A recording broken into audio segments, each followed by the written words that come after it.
Hello friends, welcome to Blissful Life. Hi friends, இன்னைக்கு நம்ம சேனல்ல ஒரு சிம்பிளான பிரெட் வச்சு ஒரு ரெசிபி பிரெட் உப்மா எப்படி செய்யறதுன்னு பார்த்துடலாமா? வாங்க வீடியோக்குள்ள போலாம். பிரெட் உப்மா செய்யறதுக்கு 8 பிரெட் ஸ்லைஸ் எடுத்துருக்கோம். இதை இந்த மாதிரி சின்ன சின்னதாக கட் பண்ணி தனியாக எடுத்து வச்சிடலாம். எட்ஜஸ் கூட ஆட் பண்ணிக்கலாம், வேணானாலும் அதை ரிமூவ் பண்ணிடலாம். இப்போ எல்லாத்தையுமே கட் பண்ணி தனியாக எடுத்து வச்சிடலாம். இப்போ ஒரு பேனில் தேவையான அளவு ஆயில் ஆட் பண்ணிக்கலாம்.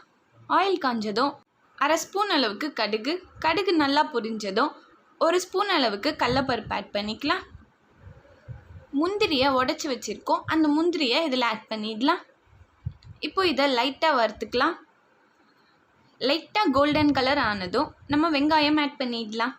ஒரு கப் அளவுக்கு சின்ன சின்னதாக கட் பண்ண ஆனியன் ஆட் பண்ணிடலாம். இப்போ இது எல்லாத்தையும் நல்லா மிக்ஸ் பண்ணிவிட்டு 4 பச்சை மிளகாவை இந்த மாதிரி மிக்சியில் அரைச்சி வச்சுருக்கோம், அதை இதில் ஆட் பண்ணிடலாம்.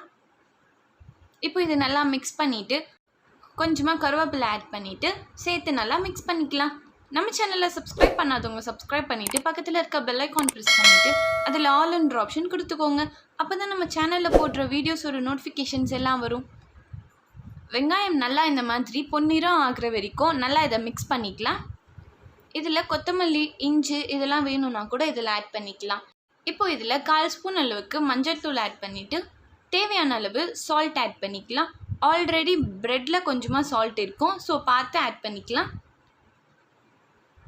சால்ட் ஆட் பண்ணிவிட்டு இது நல்லா மிக்ஸ் பண்ணிக்கலாம். இந்த ஸ்டேஜில் நம்ம கட் பண்ணி வச்சுருக்க ப்ரெட் எல்லாத்தையும் இதில் ஆட் பண்ணிவிட்டு இந்த மாதிரி இதை நல்லா மிக்ஸ் பண்ணிக்கலாம்.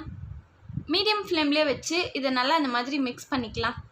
இந்த பிரெட் உப்மா ரெசிபி ரொம்ப டிஃப்ரெண்ட்டாக டேஸ்ட்டாக சூப்பராக இருக்கும். கண்டிப்பாக இதை ட்ரை பண்ணி பாருங்கள். ப்ரெட்டில் நல்லா கலர் வந்ததும் மஞ்சத்தூள் வாசனை போனதுக்கப்புறமா நம்ம இதில் லெமன் ஜூஸ் ஆட் பண்ணிக்கலாம். இப்போ ப்ரெட் நல்லா கலர் ஆகிடுச்சு. இந்த ஸ்டேஜில் 1/2 லெமன் ஜூஸ் இதில் ஆட் பண்ணிக்கலாம். ஆட் பண்ணியாச்சு, இதை நல்லா மிக்ஸ் பண்ணிக்கலாம். டேஸ்டியான பிரெட் உப்மா ரெசிபி ரெடி ஆகிடுச்சு. இது காலையில் பிரேக்ஃபாஸ்ட்டுக்கும் சாப்பிடலாம், நைட்டு டின்னருக்கு செஞ்சு சாப்பிடலாம். ரொம்ப சீக்கிரமாக 10 மினிட்ஸில் இந்த ரெசிபி ரெடி ஆகிடும். இதை கண்டிப்பாக செஞ்சு பார்த்துட்டு எப்படி இருக்குன்றத கமெண்ட் பாக்ஸில் ஷேர் பண்ணுங்கள். நம்மளோட டேஸ்டியான பிரெட் உப்மா ரெடி. நம்ம சேனலை சப்ஸ்கிரைப் பண்ணலன்னா சப்ஸ்கிரைப் பண்ணிவிட்டு பக்கத்தில் இருக்க பெல் ஐக்கான் ப்ரெஸ் பண்ணிவிட்டு அதில் ஆல்ன்ற ஆப்ஷன் கொடுத்துக்கோங்க. அப்போ தான் நம்ம சேனலில் போடுற வீடியோஸோட நோட்டிஃபிகேஷன்ஸ் எல்லாம் வரும். இந்த மாதிரி சிம்பிளான ரெசிபீஸ்லாம் நம்ம சேனலில் போட்டிருக்கோம், கண்டிப்பாக செக் பண்ணி பாருங்கள். Thanks for watching.